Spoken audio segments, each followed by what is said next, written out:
Olá, queridos alunos, dando continuidade às nossas aulas, vamos retornar falando sobre Deus, dessa vez sobre a existência de Deus. Eu relembro que eu disse a vocês que o Deus que eu acreditava, parafraseando Voltaire, era o Deus que nos criou, não o Deus criado por nós. Então, prova da existência de Deus. Como eu posso provar a existência de Deus? Deus existe? E se ele existe, como se prova isso? E aí a doutrina nos responde. Num axioma, que aplicais às vossas ciências, não há efeito sem causa. Procurai a causa de tudo, o que não é obra do homem, a vossa razão responderá. Ou seja, ela nos devolve a pergunta, nos colocando para pensar. Ora, se eu não posso explicar, eu não tenho como nominar a causa de algo, e eu não consigo dizer que essa causa é produto das mãos do homem, eu tenho necessariamente de que admitir que existe uma inteligência suprema a lidar, a manipular toda essa construção. Então, quando eu vejo o universo, ele existe, ele tem uma causa. Que causa é essa? Como se junta isso tudo? Será que foi uma explosão que arquitetou isso tudo? Será que é só isso? Essa energia, ela brotou do nada? Nada existe? Que consequência se pode tirar do sentimento intuitivo que todos os homens trazem em si da existência de Deus? Sim, porque nós já falamos isso na aula passada.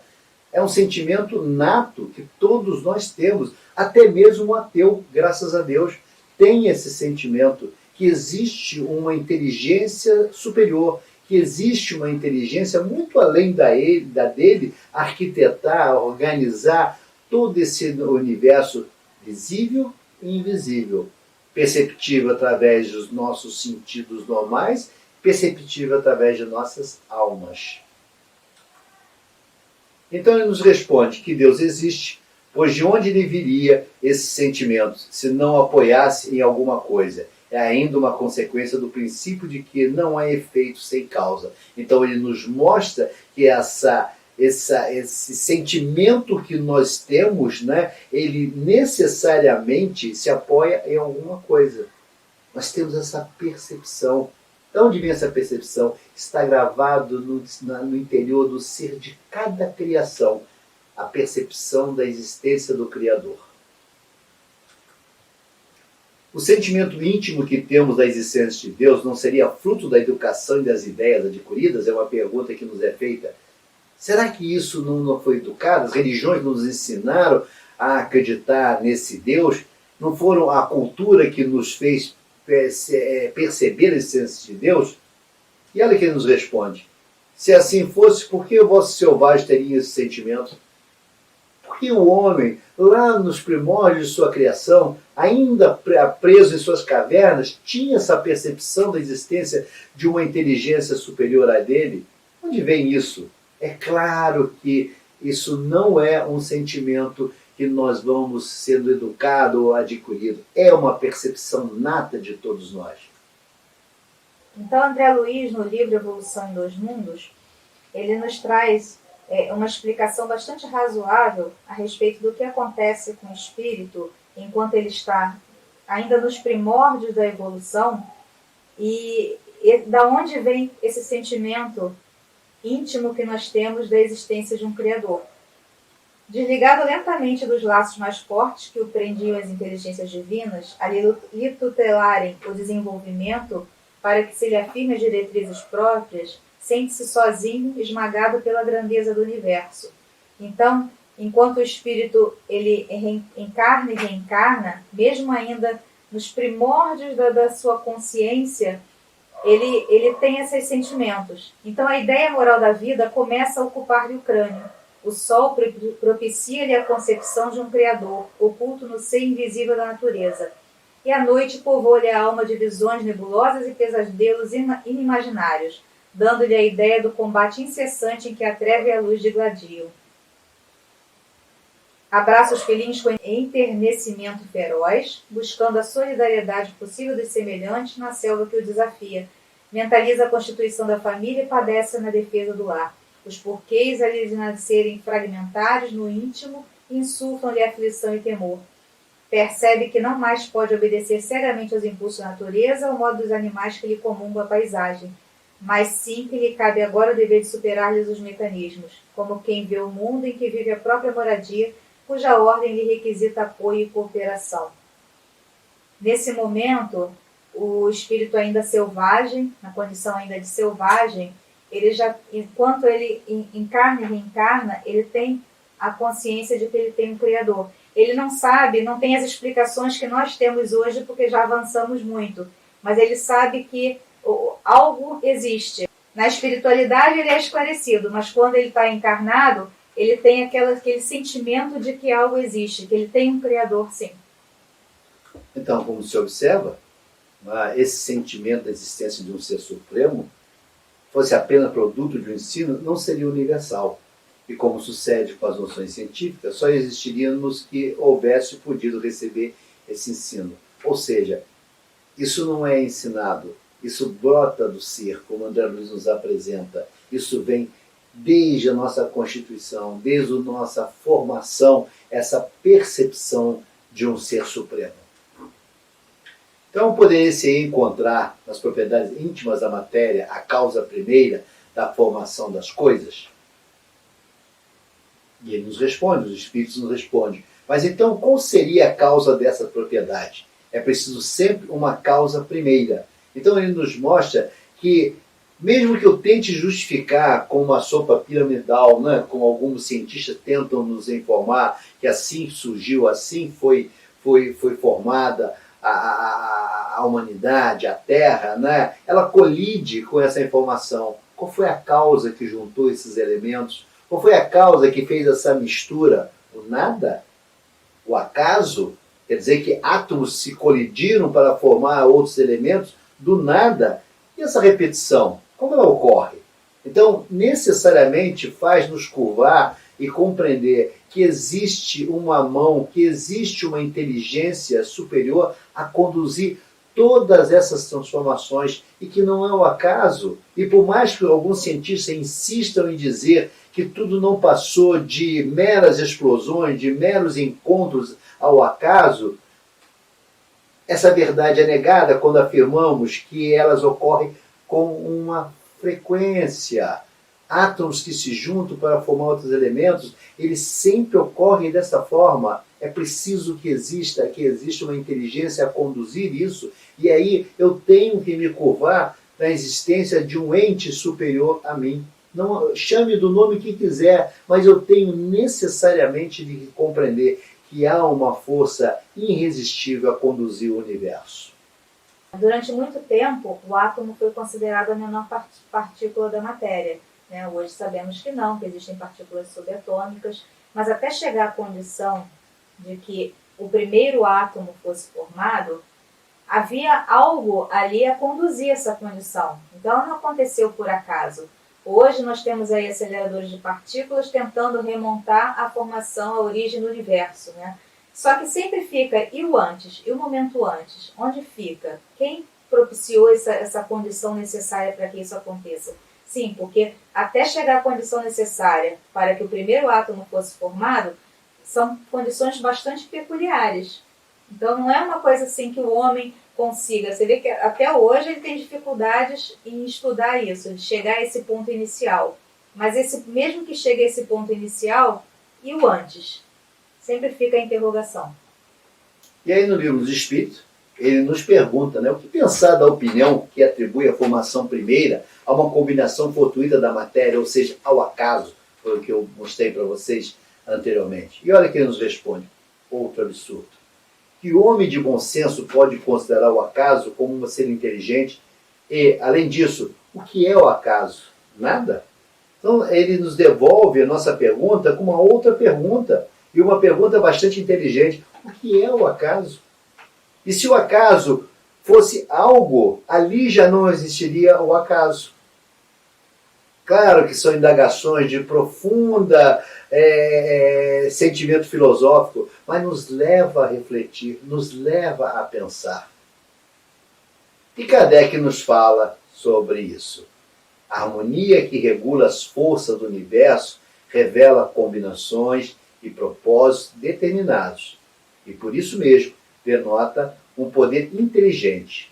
Atribuir a formação primeira ao acaso seria um contrassenso, pois o acaso é cego e não pode produzir os efeitos que a inteligência produz. Um acaso inteligente já não seria acaso. Nós vamos ver algumas aulas mais à frente a formação do nosso planeta desde o início, desde o Big Bang até a formação que ele tem habitabilidade, e mostrando que essas transformações elas não podem ser obra do acaso. Chegar a essa condição necessária para que espíritos possam encarnar na forma humana aqui não é uma obra do acaso, tem um propósito, ela foi direcionada. As transformações se deram ordenadas e com um fim que ele já sabia qual era. O que eu não posso, e que infelizmente nos conduzem a pensar desta forma, é julgar que este não acaso, ou seja, essa fonte de inteligência superior, seja um ser à minha imagem. Isso não. O erro está aí em acreditar que a formação disso tudo está na mão de um ente semelhante a mim. Não, não é verdade. Nós não conhecemos o Criador. Nós não vimos a face do Criador. Mas isso não invalida a sua existência. Porque eu não posso atribuir todo esse complexo de criação que eu assisto diariamente, abra as janelas das suas casas. Vejam, todo dia o Criador pinta para você um novo dia. As flores são diferentes, o perfume é diferente, os pássaros são diferentes, todo dia. O acaso faria isso? E Kardec continua, a impossibilidade de acaso inteligente. O acaso e a coincidência pode levar à suposição de um efeito inteligente em alguma coisa. Mas quando o efeito inteligente se manifesta em uma série sequencial, desaparece essa possibilidade. Ou seja, ele está te mostrando, ele está te convidando a pensar como pode ser o acaso se a formação de algo, vamos pegar a formação do ser humano, é preciso a união do espermatozoide com o óvulo. Isso sempre que ocorrer essa união, eles vão se transformar até chegar à formação humana. Isso sempre acontece. Como pode o acaso acontecer dessa forma? Então não há como eu atribuir ao acaso essas formações fantásticas que assistimos. Ele nos pergunta, onde se vê na causa primeira uma inteligência suprema e superior a todas as inteligências?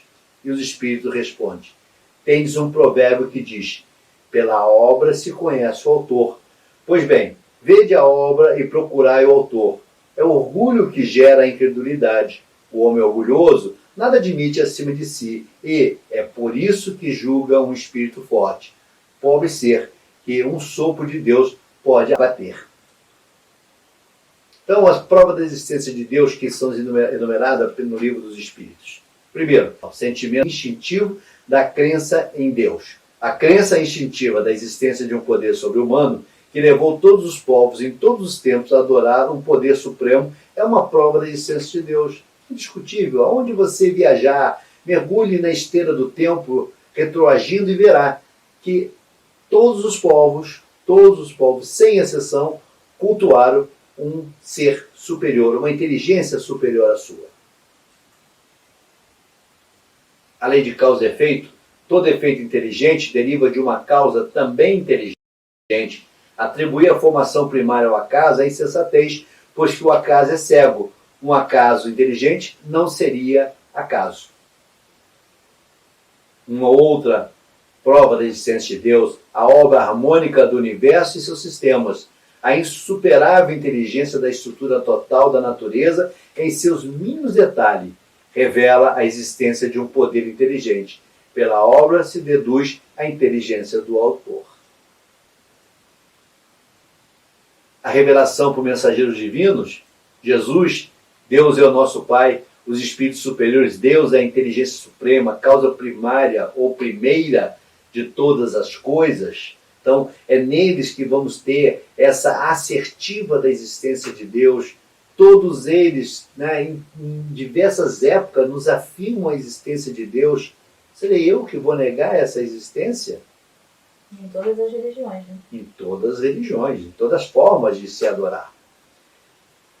E aí vem a doutrina para encerrar e nos dizer, nos trazer essa comprovação. Deus, à luz da doutrina espírita, ele nos fala, ao conceituar Deus como a inteligência suprema, causa primária ou primeira de todas as coisas, ele deixa de ser visto como um Deus antropomórfico, parcial e vingador, apresentado pelas religiões de um modo geral. Então, quando eu descorporifico esse Deus que eu criei e compreendo Deus como uma entidade suprema, com uma inteligência superior, uma causa primária de todas as coisas, né? Eu desvisto essa humanização de Deus e me coloco na inferioridade do criado diante do Criador, eu compreendo a existência de Deus. Eu aceito a existência de Deus. Eu me filio a essa compreensão da existência de Deus. Eu não duvido da existência de Deus. Tolo seria, e com sofrimento acarretaria aquele que abandonasse essa certeza da existência de Deus. Pois eu não consigo ver o universo, eu não consigo ver o mundo, eu não consigo ver o outro sem as mãos do meu Criador. E esta criação, todo esse desenvolvimento que assistimos aos nossos olhos nus ou através do nosso sentido, nos dão a certeza da existência de Deus. E quando eu saio do campo do sensitivo, do campo das sensações materiais e vou para as sensações espirituais, ali eu tenho maior certeza da existência de Deus. Não há dúvida da existência de Deus. O mundo espiritual nos comprova, o mundo espiritual nos demonstra essa percepção dessa energia, dessa força cósmica que nos permeia e que nos criou e que tem um propósito para todos nós. Assim, encerramos mais uma aula, onde desta vez falamos sobre a prova da existência de Deus.